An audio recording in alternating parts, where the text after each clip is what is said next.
25 जून 1975 संविधान हत्या दिवस घोषित को लेकर क्यों उठ रही आवाज़?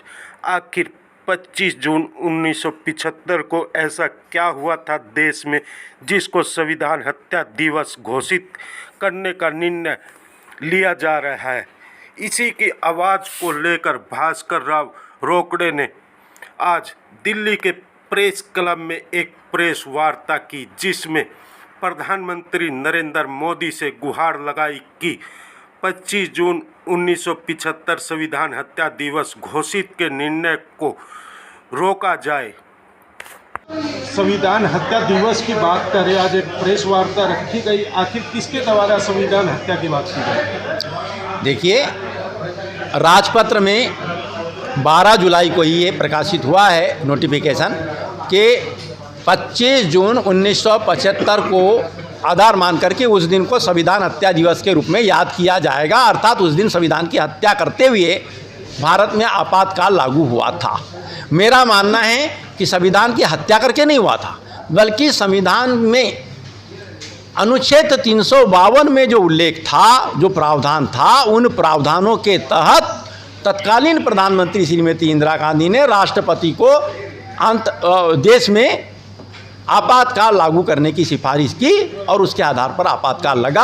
आपातकाल का समापन भी उसी संविधान के दायरे में रखते हुए किया गया। उसके बाद में चुनाव भी उसी संविधान के दायरे में हुआ, नई सरकार बनी, उसी संविधान की शपथ ली। उसके बाद में इतने सालों से जितने भी सरकारी काम हो रहे हैं उसी संविधान के तहत हो रहे हैं। पुलिस कार्रवाई कर रही है तो उसी संविधान के तहत कर रही है।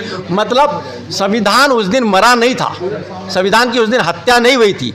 हो सकता है संविधान के किसी अनुच्छेद या किसी धारा या किसी प्रावधान का दुरुपयोग हुआ हो, और धारा 356 जो राज्यों में आपातकाल लगाए जाते हैं, सरकार चुनी हुई आती है, उसको हटा दिया जाता है, तो उसके भी दुरुपयोग की कई बात आए हैं, कई ऐसे अवसर आए, कई उदाहरण आए हैं। लेकिन संविधान के किसी धारा या किसी अनुच्छेद के दुरुपयोग की बात को हम संविधान की हत्या कैसे घोषित कर सकते हैं, कैसे मान सकते हैं? किसके द्वारा नोटिफिकेशन आया है? ये तो कैबिनेट में निर्णय लिया गया होगा, राष्ट्रपति जी को अनुशंसा की गई होगी, तब राष्ट्रपति जी के द्वारा ही, बिना उनके हस्ताक्षर के तो नहीं होता है। सरकार से होता है, भूल तो किसी से भी हो सकती है, इसमें ये नहीं कह सकते कि ये बड़ा भारी कोई अपराध हो गया। भूल हो सकती है कि भाई ये जो मीसा के तहत कार्रवाई हुई थी, कई लोग परेशान थे, परेशान लोगों ने पार्टी मंच पर दबाव डाला कि भाई देखो ये तो उस दिन हत्या हो गई थी, ये हुई थी, तो प्रधानमंत्री जी ने भी हो सकता है भाववश बोल दिया हो कि हाँ इसको संविधान हत्या दिवस घोषित कर दिया जाए। गुरुदेव भास्कर राव रोकड़े जी आखिर क्यों इस आवाज को उठा रहे? क्या इस देश में और नहीं है कोई? मुझको मेरी भावनाओं का सवाल है।